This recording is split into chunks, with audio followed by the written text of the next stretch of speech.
Joined by Senator Tom Cotton. Good morning, Senator. Kevin, are you trying to tell me I need to go to the gym and work out? You know what? I'm not saying anything to you about that. I mean, you run like a 5-minute mile. I mean, you're in great shape. No. Not quite. I'm pointing no fingers there. I do try to run. Yeah. Well, what is your typical mile? Most days between 6:45 and 7. Sometimes I go a little bit faster if I'm shorter. Sometimes a little bit slower if I'm longer. Stop. My mile looks more like a walk than does an actual run. It's kind of sad. I was much faster back in the day when I was in the Army, I'll say that. I got to wait till it gets cooler. I'm on the bike until we get below 90. Senator, you're backing a new health care bill, the one that they've been talking about here in Congress, and it's maybe in jeopardy, the one that's presented. Why do you feel like this is a good idea? Well, it's not a perfect bill, Kevin, and it's not the bill with which I would have started, but I will say it's going to be better than Obamacare is right now. Next month, people are going to get their open season enrollment notices. And unfortunately, we're going to see more premium increases. We're probably going to see products that don't fit the needs of Arkansas families like they otherwise might. What this bill does is take most of the Obamacare funding, whether it's for Medicaid or whether it's for the subsidies for insurance purchases, along with a few other federal-state joint programs, and it turns it over to the states. I think that's one reason why Governor Hutchinson supports it, is that he knows that we're going to make better decisions for the people of Arkansas at the state level. And I trust Governor Hutchinson and the legislature and his and their successors to make those decisions in a more effective and tailored fashion than I do bureaucrats and politicians in Washington. But as you say, right now there are 3 senators who have said they're against the bill. I know negotiations are ongoing. I don't know if we'll be able to modify it in a way that'll procure those votes. But whatever happens this week, Kevin, the Congress can't leave health care as an issue because it's too important to too many Americans. And I hear that from Arkansans all the time, that they still fear for the cost of their health care, the availability of it, access to their doctors, and so forth. So I'll keep working on this for all Arkansans.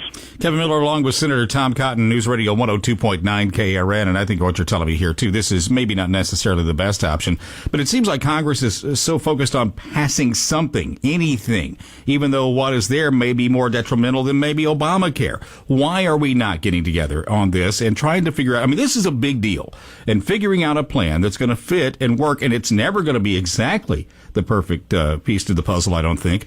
But is there? It still seems like there's partisanship on this. Unfortunately, Kevin, that's the case. So I can't speak for my fellow Republican senators who are not supporting this bill, who didn't support the bill back in July. I truly do think that almost any bill we've considered would be better than Obamacare.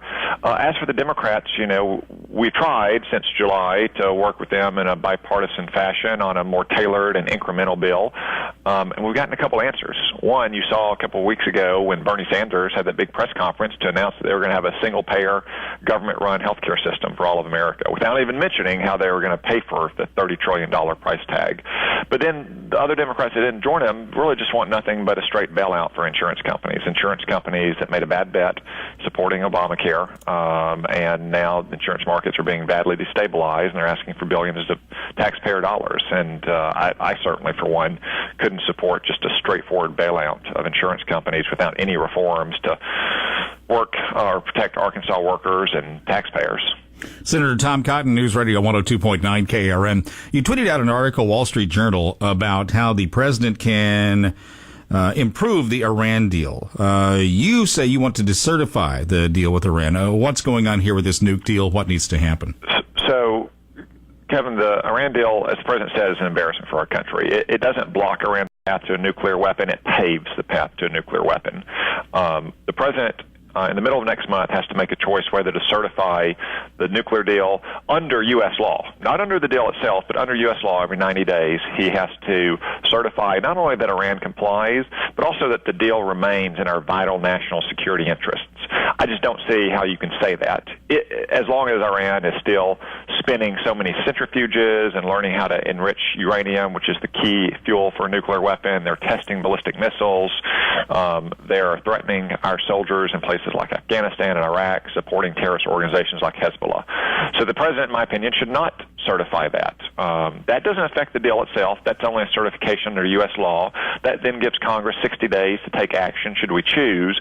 But it also, probably more importantly, gives the president the leverage that he needs with our European and Asian allies and against Iran to make them see that he's serious, that he's not yet going to walk away from the deal, but he is going to address its obvious glaring deficiencies, like its sunset dates, which are now only 7 years away, or its omission of ballistic missile testing, or the number of centrifuges that Iran gets so it can develop an industrial-scale uranium enrichment program.